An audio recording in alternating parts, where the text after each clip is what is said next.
പ്രണാമം. നമുക്ക് ശ്രീകൃഷ്ണ ചരിത്രത്തിലേക്ക് തന്നെ മടങ്ങാം. ഉദ്ധവർ പറഞ്ഞു, യോഗേശ്വര, ശ്രുതി വിസ്മൃതികളെ അനുസരിക്കണമെന്ന് മുമ്പ് ഉപദേശിച്ചു. ഇപ്പോൾ എല്ലാം ഉപേക്ഷിക്കാനും കൽപ്പിക്കുന്നു. ഇത് അന്യോന്യ വിരുദ്ധമായി തോന്നി ബുദ്ധി ഭ്രമമുണ്ടാകുന്നുവല്ലോ. ശ്രീ ഭഗവാൻ പറഞ്ഞു, ഈ പ്രപഞ്ചമായി കാണപ്പെടുന്ന സമസ്തവും അണു മുതൽ ബ്രഹ്മാണ്ടം വരെ, കൃമി മുതൽ ബ്രഹ്മാവ് വരെ സർവേശ്വരന്റെ മായാവിലാസം മാത്രമാണ്. കാണുന്നതെല്ലാം താൻ ഉൾപ്പെടെ ആ മഹാപ്രഭുവിന്റെ നാമരൂപങ്ങളാണ്.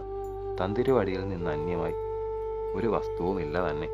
ദേഹാഭിമാനികൾ ഈ പരമാർത്ഥമറിയാതെ ഈശ്വരൻ വേറെ, പ്രപഞ്ചം വേറെ, ഞാൻ വേറെ, നീ വേറെ, ഞാൻ കർത്താവ്, ഞാൻ ഭോക്താവും എന്നെല്ലാം വിചാരിക്കുന്നു. ഈ ഭേദഭ്രമം തീർത്ത് ജീവേശ്വര അഭേദത്തെ ബോധിപ്പിക്കുവാൻ ആണ് വേദമാതാവിന്റെ പരിശ്രമം. ഭേദഭാവന നിലനിൽക്കുന്നിടത്തോളം കാലം ചില നിയന്ത്രണങ്ങൾ ആവശ്യമായതിനാൽ വേദം വിധി നിഷേധങ്ങളെ കൽപ്പിച്ചു. വിഹിത കർമ്മങ്ങളെ ചെയ്ത് ഫലം അനുഭവിച്ചു കൊള്ളുക എന്ന് ശാസിച്ചു. അപ്രകാരം കർമ്മങ്ങൾ ചെയ്തു വരുന്തോറും ഫലഭോഗാനുഭവവും അതോടൊപ്പം അന്ധകരണ ശുദ്ധിയും ഉണ്ടാകും. ക്രമേണ കർമ്മഫലങ്ങൾ തുച്ഛവും നശ്വരവുമാണെന്ന അറിവുണ്ടായി അവയിൽ ഇച്ഛ കുറഞ്ഞു വരും. ആ ഘട്ടത്തിൽ ഫലാപേക്ഷ കൂടാതെ വിഹിതകർമ്മം ചെയ്യാൻ ഉപദേശിച്ചു.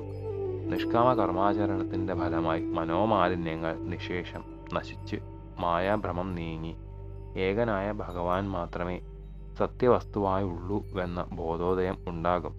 ആ ഘട്ടത്തിൽ സകല കർമ്മങ്ങളും ത്യജിച്ച് ഉപശാന്തനായി എന്നെ ശരണം പ്രാപിച്ച് ഭജിക്കുക എന്ന് വിധിച്ചു. ഇതിൽ പരസ്പര വിരുദ്ധമായി ഒന്നുമില്ല. ഓരോ നിലയിലുള്ള ഓരോ അധികാരികളെ അവരവരുടെ സ്ഥാനത്ത് നിന്നും പടിപടിയായി ഉയർത്തി എൻ്റെ ശ്രീചരണങ്ങളിൽ ചേർക്കുക എന്നതാണ് വേദമാതാവിൻ്റെ ലക്ഷ്യം.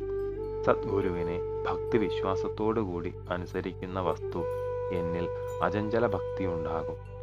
ജ്ഞാനമാകുന്ന വാളിൻ്റെ മൂർച്ചയുള്ള വായ്ത്തലയാണ് ഭക്തി. ആ വാൾ കൊണ്ട് ജീവന്റെ ഉപാധിയായ ലിംഗശരീരം മുറിച്ചു കളയണം.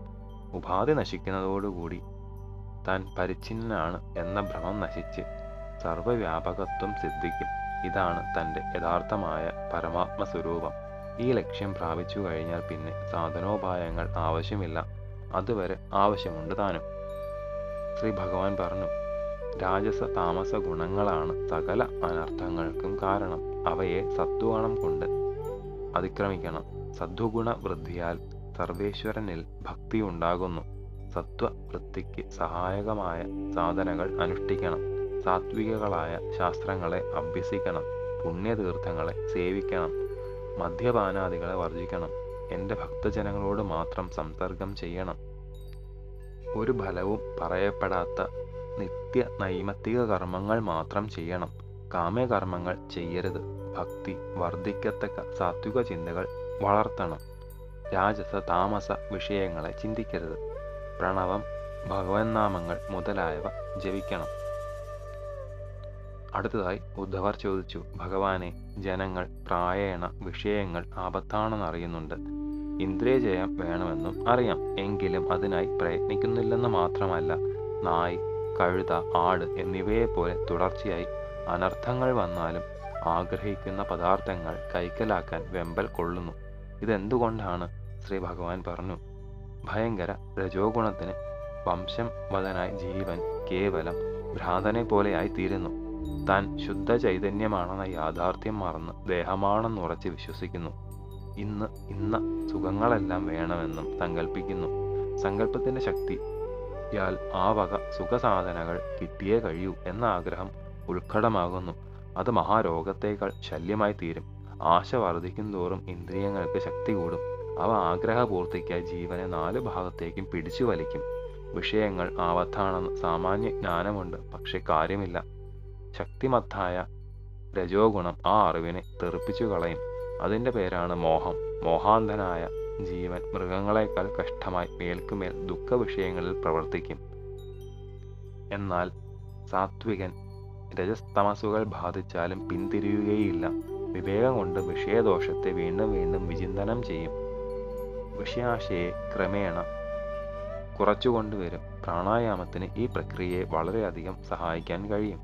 പ്രാണൻ ചലിച്ചാൽ മനസ്സും ചലിക്കും. പ്രാണായാമത്താൽ പ്രാണനെ ജയിച്ചുകൊണ്ട് മനസ്സിനെ മെല്ലെ മെല്ലെ എന്നിൽ ഉറപ്പിക്കാൻ ശ്രമിക്കണം.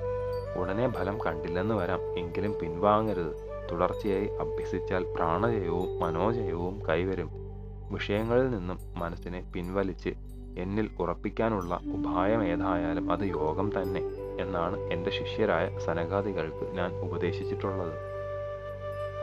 ഒരിക്കൽ സനകാദികൾ ബ്രഹ്മാവിനോട് വിഷയങ്ങളും മനസ്സും സഹജമായി ബന്ധപ്പെട്ടിരിക്കുന്നു, ഇവ വേറിട്ടാൽ മാത്രമല്ലേ മോക്ഷമുള്ളൂ, ഈ ബന്ധം എങ്ങനെ ഇല്ലാതാകും എന്ന് ചോദിച്ചു.